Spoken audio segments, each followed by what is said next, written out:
So how are they doing? Terribly, say our next guest. Syndicated columnist DeRoy Murdoch points out that dead people are voting. And John Fund of the Wall Street Journal wrote a book saying voter fraud threatens our democracy. So John, threatens the democracy? Really? It's not that much, is there? About half the people, according to Rasmussen, the pollster, say democracy is threatened because there are more illegal votes cast than the difference in many elections. Close elections like Gore-Bush. That's the most famous, 537 votes.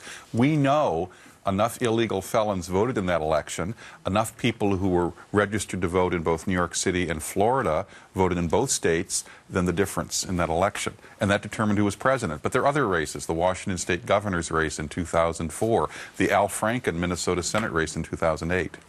DeRoy, how do we know how much fraud there is? In Florida, there are 600,000 felons. They're not supposed to vote, but we don't know how many vote. Or well, what you want to do is make sure that these people don't vote, people who are not eligible to vote. I think we all can agree. We may differ on various things. We all should agree that dead people shouldn't be voting. I'm against that. I'll take good. a I think we all can no participation without respiration. Exactly right. Excellent principle. There are many localities where, and even a couple states, where there are more people registered to vote than there are adults according to the census. Alaska, for example, 102% of the adult population is registered to vote. Michigan, 102%. Baltimore County, so it has 104%. To be dead people. They may be ineligible, they may be dead, maybe they've moved away. Lincoln County, West Virginia, 113% of the adult population is registered to vote. I mean, this all leads to the potential for fraud. And the Department of Justice, under the Civil Rights Division, has had its budget almost double to $250 million, and you're saying they've just left this. They're not doing anything? They're doing very little about this. And another area where they're doing almost nothing, and this is truly shameful, is the area of military voters. September 18th was the deadline when military soldiers overseas were fighting for our freedoms. We're supposed to have military ballots sent to them. Many didn't get them. Many of them didn't get them. The state of New York maybe has sent them right about now, middle of October, like about 3 weeks after the deadline. These are people who are absorbing gunfire and mortar shells and all that to keep us free so we can have these discussions like we're having. You have several solutions. One is voter ID cards, picture IDs? Most industrial democracies use them. Whether it's Germany, Britain, or France, you have to show identification when you're voting.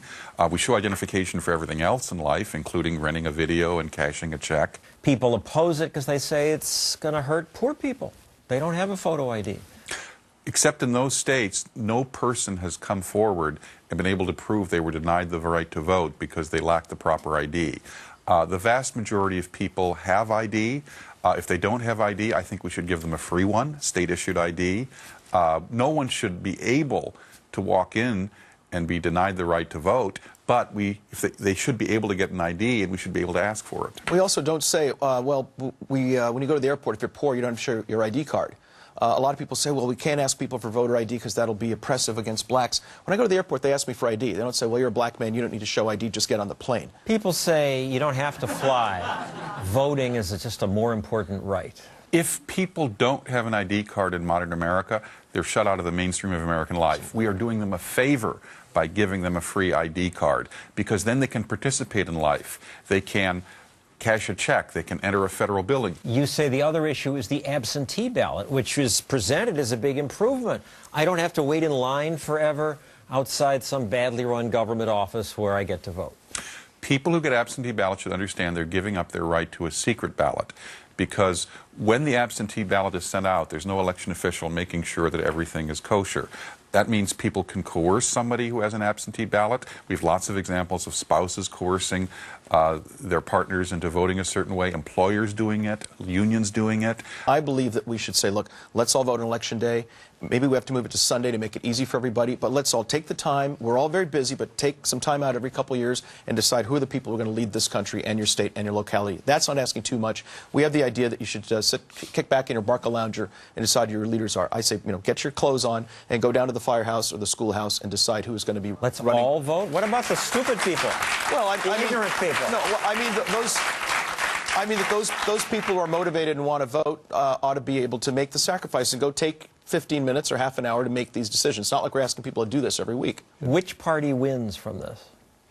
I think usually when you look at these cases, it's almost always involving Democrats to the benefit of Democratic candidates. There may be examples of Republican vote fraud, but I think the majority of the cases I've seen as I've looked into this issue involve benefits to Democrats. There used to be a lot of Republican vote fraud because Republicans used to have big city machines. Chicago and Philadelphia used to be run by Republican machines until the 1930s or the 1950s. Those are gone now. The big city machines, where most of the vote fraud is on an organized basis rather than just an individual haphazard basis, are controlled by Democrats. And I love some of the examples, DeRoy, that you've given, the excuses people give. A man voted in Illinois, drove across the Mississippi River, voted again in St. Louis, claimed he forgot. He forgot, yeah, he said that he forgot. And then there was a woman who voted twice, and she said the second time was by accident. And this can make a difference in a tight race like the race in Minnesota between Al Franken and Norm Coleman. That came down to a margin of victory by Al Franken of 312 votes out of the entire state. And That's we know close. felons voted in that race that shouldn't have voted, and they were larger than the difference between the two candidates. Thank you both, John Fund and DeRoy Murdock. When we return...